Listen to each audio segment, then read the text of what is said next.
Welcome back to our new vlog. ಎಲ್ಲರೂ ಹೇಗಿದ್ದೀರಾ? ಚೆನ್ನಾಗಿದ್ದೀರಾ ಅಂತ ಅನ್ಕೊತಾ ಇದ್ದೀನಿ. ಸೊ ನಮ್ಮನೇಲಿ ನಡೆಯೋ ಇವತ್ತು ಒಂದು ಸ್ಪೆಷಲ್ ಡೇನ ನಿಮ್ಮ ಜೊತೆ ಶೇರ್ ಮಾಡ್ಕೊಬೇಕಂತ ಅಂದ್ಬಿಟ್ಟು ಈ ಲಾಗ್ನ ಸ್ಟಾರ್ಟ್ ಮಾಡಿದ್ದೀನಿ. ಇನ್ನೂ ಯಾರೆಲ್ಲ ನನ್ನ ಚಾನೆಲ್ನ ಸಬ್ಸ್ಕ್ರೈಬ್ ಮಾಡಿಲ್ಲ, ಪ್ಲೀಸ್ ಸಬ್ಸ್ಕ್ರೈಬ್ ಮಾಡಿ ಅಂತ ಹೇಳ್ತಾ ಈ ಲಾಗ್ನ ಸ್ಟಾರ್ಟ್ ಮಾಡ್ತಾಯಿದ್ದೀನಿ. ಸೊ ಏನಪ್ಪ ಇವತ್ತು ಸ್ಪೆಷಲ್ ನಮ್ಮನೇಲಿ ಅಂತ ಅಂದರೆ ತೋರಿಸ್ತೀನಿ ಬನ್ನಿ.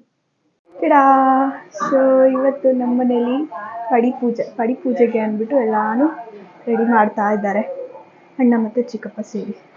ಸೊ ಅಮ್ಮ ಇನ್ನೂ ಇವಾಗ ಅಡುಗೆ ಪ್ರಿಪೇರ್ ಮಾಡ್ತಾ ಇದ್ದಾರೆ ಮಧ್ಯಾಹ್ನಕ್ಕೆ ಅಂದ್ಬಿಟ್ಟು.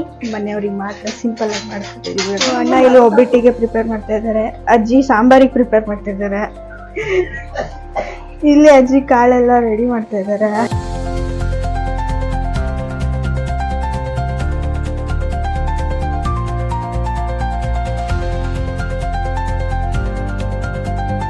ಸೊ ಫೈನಲಿ ಇವಾಗ ತಾನೇ ಮುಗೀತು, ಮನೆಯಲ್ಲ ರೆಡಿ ಮಾಡಿ ಪಡಿ ಪೂಜೆಗೆ ಅಂದ್ಬಿಟ್ಟು. ಮೈಕ್ ಸೌಂಡ್ ನನಗೆ ಕೇಳಿಸುತ್ತೋ ಕೇಳಿಸಲ್ವೋ ನನ್ನ ವಾಯ್ಸ್ ಗೊತ್ತಿಲ್ಲ, ಬಟ್ ತೋರಿಸ್ತೀನಿ ಯಾವ ಥರ ಮಾಡಿದ್ದೆ. ಫೈನಲ್ ಪಡಿ ಅಲ್ಲಿ ದೇವ್ರ ಫೋಟೋ ಹೊಟ್ಟಿದ್ದಾರೆ, ಅದನ್ನು ಕ್ಲೋಸ್ ಮಾಡಿದ್ದಾರೆ, ಪೂಜೆ ಬಂದಾಗ ತೆಗಿಬೋದು. ಸೊ ಈ ಥರ ರೆಡಿ ಮಾಡಿದ್ದಾರೆ. ಫೈನಲಿಗೆ ಅಣ್ಣ ಮತ್ತು ಚಿಕ್ಕಪ್ಪ ಸೇರಿಕೊಂಡು ಸೊ ಇಲ್ಲೆಲ್ಲ ಊಟಕ್ಕೆ ರೆಡಿ ಮಾಡ್ತಾ ಇದ್ದಾರೆ, ನೈಟ್ ಊಟಕ್ಕೆ ಸ್ವಾಮಿಗಳಿಗೆ. ಸೊ ಇವ್ರು 3 ಜನ ಟೀ ಮಾಡ್ತೀನಿ ಅಂತ ಬಂದ್ಬಿಟ್ಟು 1 ಅವರ್ ಆಯ್ತು, ಇನ್ನೂ ಟೀನೇ ಬರಲಿಲ್ಲ. ಮಗ ತರಿಸಿಲಿ, ಇವರೊಬ್ರು ಟೀ ಮಾಡೋರು, ಇವರೊಬ್ರು ಇಬ್ರು ಸ್ವಾಮಿಗಳು ಬಂದು ಫೋಟೋಗೆ ಎಲ್ಲ ರೆಡಿ ಮಾಡ್ತಾ ಇದ್ದಾರೆ.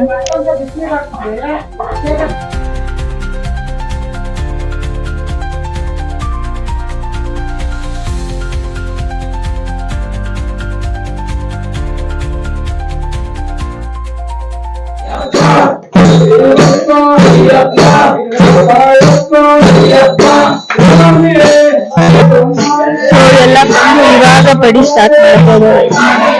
ಬೋಂಡ ಬೇಯ್ತಾ ಇದೆ, ಸ್ವಾಮಿಗಳು ಬಂದು ಬೋಂಡ ಎತ್ತಾರೆ.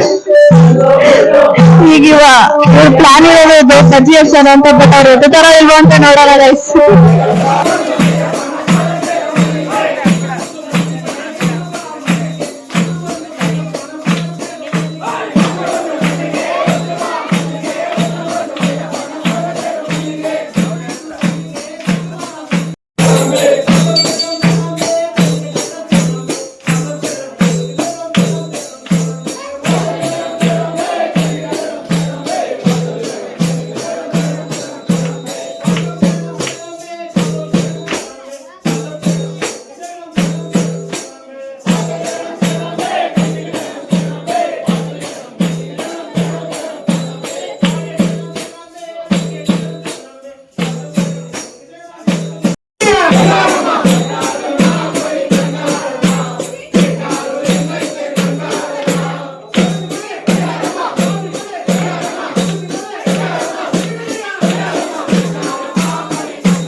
ನೋಡಿದ್ರಲ್ಲ ಹೆಂಗೆಲ್ಲ ಇತ್ತು ಪೂಜೆ, ಪಡಿ ಪೂಜೆ ಮನೇಲಿ ತುಂಬಾ ಸಿಂಪಲ್ ಆಗಿ ಮಾಡಿದ್ವಿ.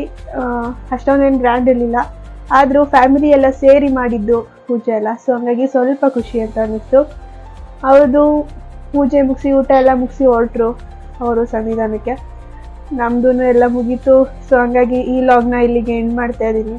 ಯಾರಿಗೆಲ್ಲ ಈ ಪಡಿ ಪೂಜೆ ಇಷ್ಟ ಆಯಿತು ಪ್ಲೀಸ್ ಲೈಕ್ ಮಾಡಿ ಆ್ಯಂಡ್ ಕಮೆಂಟ್ ಮಾಡಿ, ಸಬ್ಸ್ಕ್ರೈಬ್ ಮಾಡಿ. ಇನ್ನು ಯಾರೆಲ್ಲ ನನ್ನ ಚಾನಲ್ನ ಸಬ್ಸ್ಕ್ರೈಬ್ ಮಾಡಿಲ್ಲ. ಇಲ್ಲಿಗೆ ಈ ಲಾಗ್ನ ಎಂಡ್ ಮಾಡ್ತಾ ಇದ್ದೀನಿ. ಟಿಲ್ ದೆನ್ ಟೇಕ್ ಕೇರ್, ಬಾಯ್.